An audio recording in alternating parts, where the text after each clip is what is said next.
Welcome back everyone to Game of the Week, a series where each week I'll be taking a niche and unpopular Roblox game and reviewing it. And if I miss a single week of uploading, the series will end. As always, each game that I review will be linked down in the description below, so if you want to play the game, all you have to do is scroll down and click on the first link you see in the description. So without any further dilly-dallying, this week's Game of the Week is...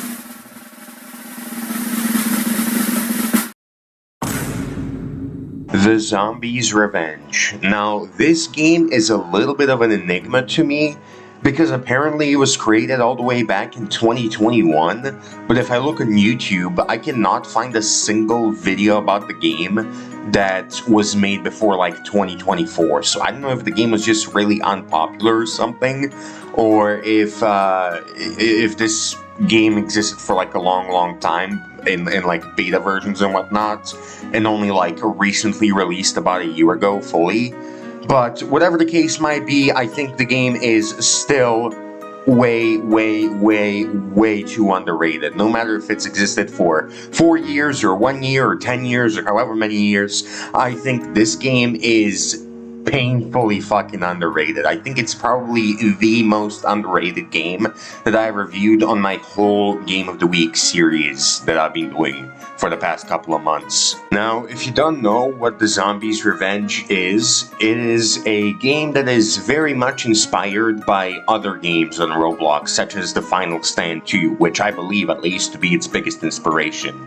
It's a zombie survival game where you have to defend your base from oncoming hordes of zombies, and you have to buy new weapons and new upgrades for your character, and either survive as long as you can in the endless mode, or survive until the end of the game in all of the regular modes that aren't endless. So I suppose the game is basically just The Final Stand 2, except it's a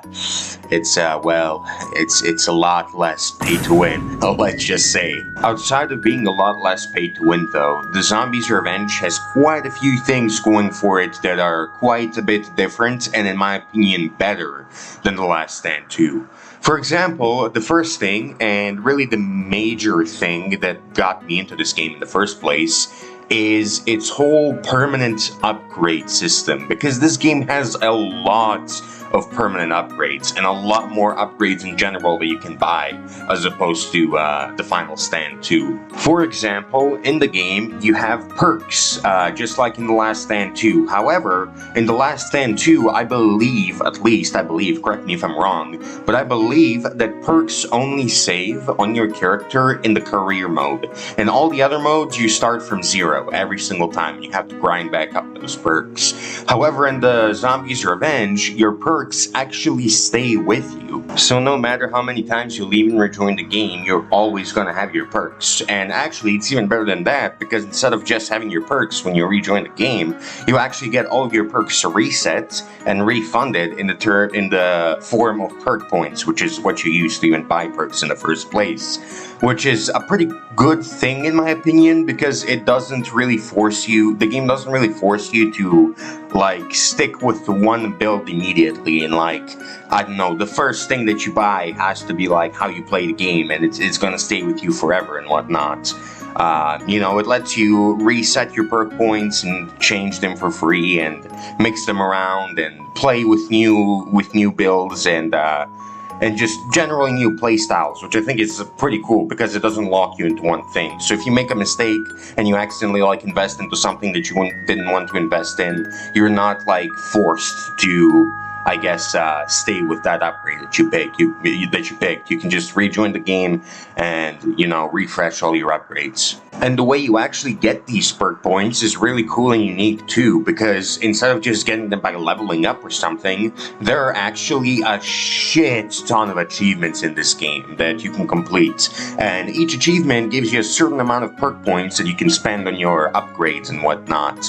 And obviously the amount of perk points that you get all depends on how hard the the achievement that you did was. And believe me, some of these achievements are really, really fucking hard. Most of them have a good amount of victors that have already gotten those achievements, but some achievements are so hard that they genuinely have only like 2 people who have ever gotten them. So if you want to go out there and beat a super hard challenge by yourself and flex on all your friends and whatnot, then yeah, you should probably go ahead and check out this game because it has a lot of opportunities for flexing. I mean, genuinely, a lot of these badges, as I mentioned, a lot of them do have like plenty of victors, you know, at least a couple hundred to a few thousand, you know, but a lot of them have like 2 to maybe 100 victors, so very, very, very little. So if you want to flex on the player base of this game by getting some of these hard badges, then I highly, highly suggest you check the game out, especially if you're a competitive person. However, outside of perks and badges, there's even more permanent upgrades you can buy in this game that carry over to whatever mode you might be playing. And those permanent upgrades come in the form of tokens. Tokens are something that you get, I believe, for every kill that you make, and you also get them for every victory that you get. And victories usually tend to yield a lot of tokens. Like, for example, I beat medium mode recently and it yielded me like 2,700 tokens or some ridiculous amount like that. Meanwhile, I think I only killed like 64 enemies or something, which yielded me only 64 tokens. But anyways, the point is that there's a shop in the game where you can, well, you can click the shop button in the top right corner of your screen, and that button will take you to a store where you can buy a bunch of different permanent upgrades for the tokens that you got. And usually most of these upgrades are just unlockable weapons.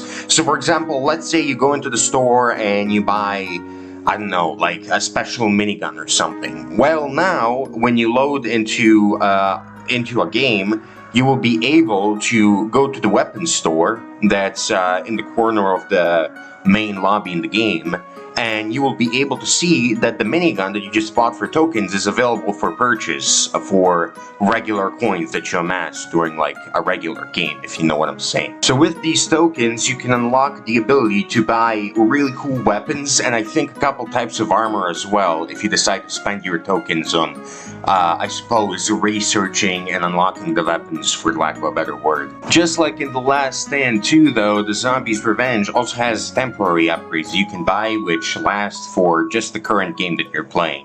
And these upgrades obviously range from buying new weapons to buying new armor, but there's also some interesting ones. Like, for example, you can upgrade your base. There's a stand where you can upgrade your base to make it more durable, for example, by giving it more HP.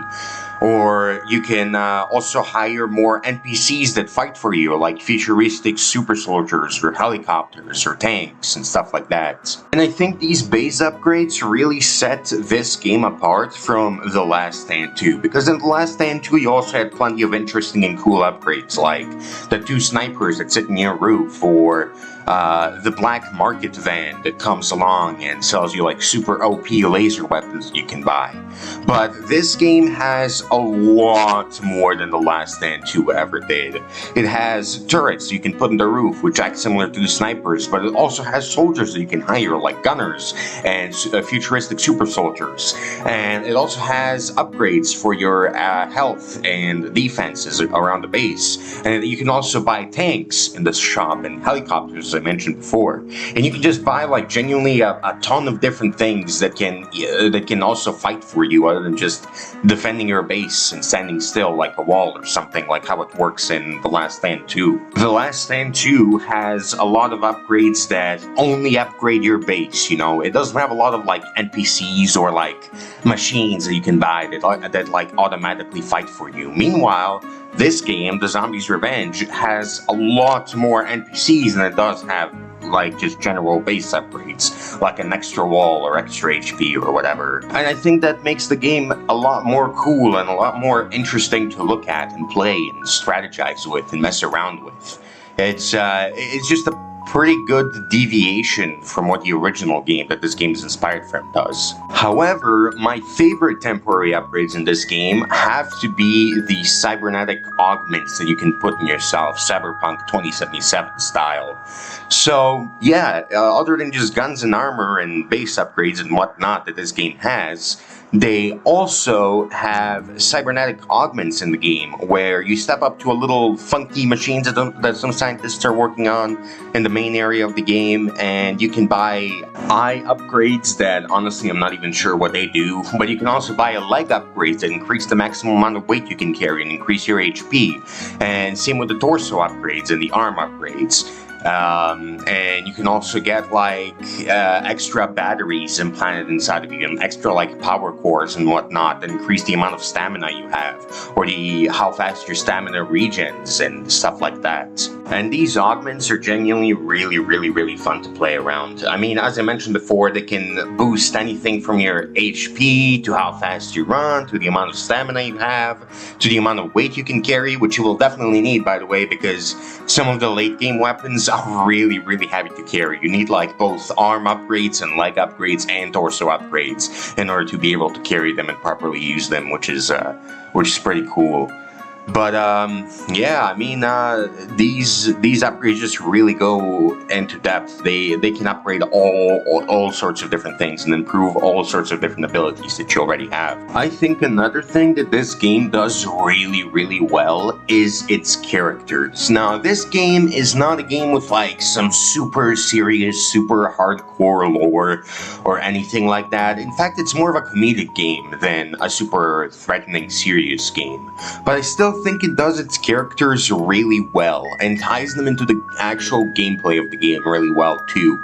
And for example, in The Last Stand 2, you only really fight mindless zombies. I don't think there's like any like boss zombies that like actually speak to you in the game or do something special or whatever. However, in this game, there's actually a lot of bosses. They're all kind of stupid and silly, but they all do have their own personalities too.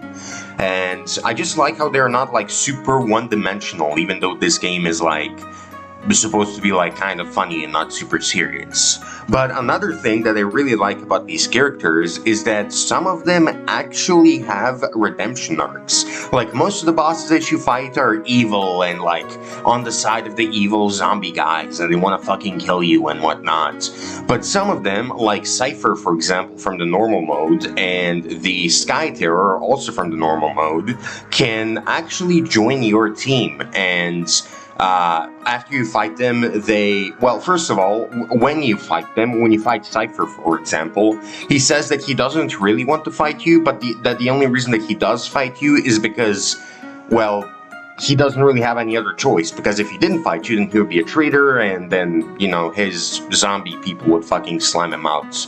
But eventually, when he does fight you and loses to you, he decides to join you anyway, because maybe there is a chance that you can actually defeat the evil zombie horde, and then, you know, he can live happily ever after and not get slimed out by his boss. And so that's exactly what happens with Cypher and the Sky Terror. They go on their redemption arcs a little bit, and they join your team, and they slime out their boss and all of your enemies and the zombies and whatnot.